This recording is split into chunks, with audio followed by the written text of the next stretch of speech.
Hi guys, welcome back to my YouTube channel. So important question అడిగారు, special B Ed classes and exams గురించి ఒక video చేయమని. Okay, so ఈరోజు వీడియోలో అది మీకు చెప్తాను. ఏం లేదండి, స్పెషల్ బీఈడి మీరు జాయిన్ అయిన తర్వాత 2 years కోర్స్, అది మొత్తం 4 సెమిస్టర్స్ ఉంటాయి. ఈచ్ సెమిస్టర్లో టూ అసైన్మెంట్స్ రాయాలి, అలాగే 2 మిడ్ ఎగ్జామ్స్ అనేవి రాయాల్సి ఉంటుంది. సో 4 సెమిస్టర్స్లో కూడా మీకు కంపల్సరీగా ఇంటర్నల్ మార్క్స్ ఉంటాయి, ఎక్స్టర్నల్ మార్క్స్ ఉంటాయి. అవి ప్రొఫెసర్స్ చేతిలో ఉంటాయి. ఏ కాలేజ్ అయినా సరే, గవర్నమెంట్ కాలేజ్ అయినా, ప్రైవేట్ కాలేజ్ అయినా, యూనివర్సిటీ అయినా, ఏదైనా సరే కంపల్సరీగా మనకి 4 సెమిస్టర్స్ ఉంటాయి. ప్రతి సెమిస్టర్లో మనం 2 మిడ్ ఎగ్జామ్స్ రాయాలి, అలాగే 2 అసైన్మెంట్స్ రాయాలి. అండ్ కంపల్సరీగా ఇంటర్నల్ మార్క్స్, ఎక్స్టర్నల్ మార్క్స్ ఉంటాయి. ఇంటర్నల్ మార్క్స్ వచ్చేసి మనకి 20 మార్క్స్కి ఉంటాయి. ఈ 20 మార్క్స్ అనేది మనకి అసైన్మెంట్ రాయడం వల్ల ఇస్తారు, మిడ్ ఎగ్జామ్ రాయడం వల్ల ఇస్తారు. ఓకే, అండ్ ఎక్స్టర్నల్ మార్క్స్ వచ్చేసరికి నీ బిహేవియర్ని బట్టి ఇస్తారనమాట. నువ్వు కాలేజ్లో ఎలా బిహేవ్ చేస్తున్నావు, ప్రొఫెసర్స్తో కావచ్చు, నీ క్లాస్మేట్స్తో కావచ్చు, అండ్ క్లాస్ రూమ్లో నీ బిహేవియర్ ఎలా ఉంది, అటెండెన్స్ రెగ్యులారిటీని బట్టి ఇస్తారు. ఓకే, రెగ్యులర్గా క్లాసెస్కి వస్తున్నావా, రెగ్యులర్గా చెప్పిన వర్క్ చేస్తున్నావా, దాన్ని బేస్ చేసుకుని ఈ మార్క్స్ అనేవి ఉంటాయి. నెక్స్ట్ ప్రతి సెమిస్టర్లో కూడా మీకు స్పెషల్ బీఈడీ అయినా, నార్మల్ బీఈడీ అయినా కంపల్సరీగా మినిమం 5 సబ్జెక్ట్స్ ఉంటాయి. ఓకే, ఫస్ట్ సెమిస్టర్లో 6 సబ్జెక్ట్స్ ఉంటాయండి, సెకండ్ సెమిస్టర్కి 5 సబ్జెక్ట్స్ ఉంటాయి, ఇంకా థర్డ్ సెమిస్టర్లో 4, ఫోర్త్ సెమిస్టర్లో 4.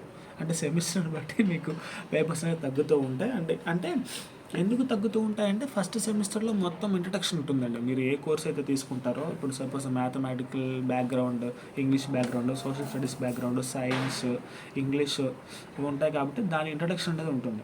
సెకండ్ సెమిస్టర్కి వచ్చేసరికి కూడా ఆల్మోస్ట్ మనకి human values, psychology, basic values వీటి గురించి చెప్పడం జరిగేది.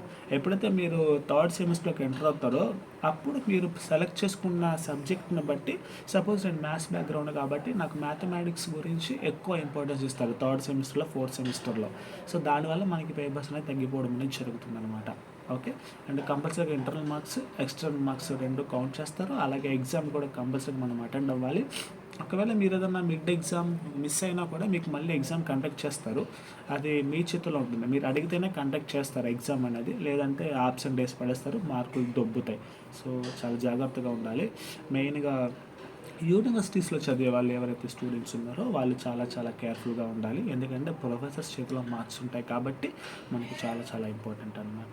ఓకే, యూనివర్సిటీస్ అనే కాదు, ఏ కాలేజ్, ప్రైవేట్ కాలేజ్ అయినా, గవర్నమెంట్ కాలేజ్ అయినా కూడా ప్రొఫెసర్స్ చేతిలోనే మార్క్స్ ఉంటాయి కాబట్టి మనం చాలా జాగ్రత్తగా ఉండాలి.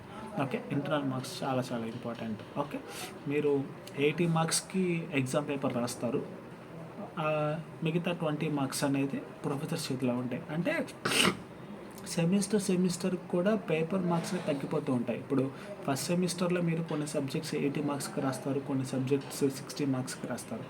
అలాగే థర్డ్ సెమిస్టర్, ఫోర్త్ సెమిస్టర్ చూసుకుంటే మీరు 75 మార్క్స్కి రాస్తారు, 50 మార్క్స్కి రాస్తారు, 40 మార్క్స్కి కూడా రాస్తారు. సో అది పేపర్ని బట్టి ఉంటుందన్నమాట, అది మనం ఎగ్జాక్ట్గా చెప్పలేము. ఓకే, సో ఇది క్లాసెస్ గురించి, ఎగ్జామ్స్ గురించి, మార్క్స్ గురించి కంప్లీట్ డీటెయిల్స్. ఇంకా మీకు ఏమైనా డౌట్స్ ఉంటే డౌట్ కామెంట్ సెక్షన్లో కామెంట్ చేయండి. వీడియో కనుక నచ్చితే లైక్, షేర్, సబ్స్క్రైబ్ అనేది మీ చేతుల్లో ఉంటుంది.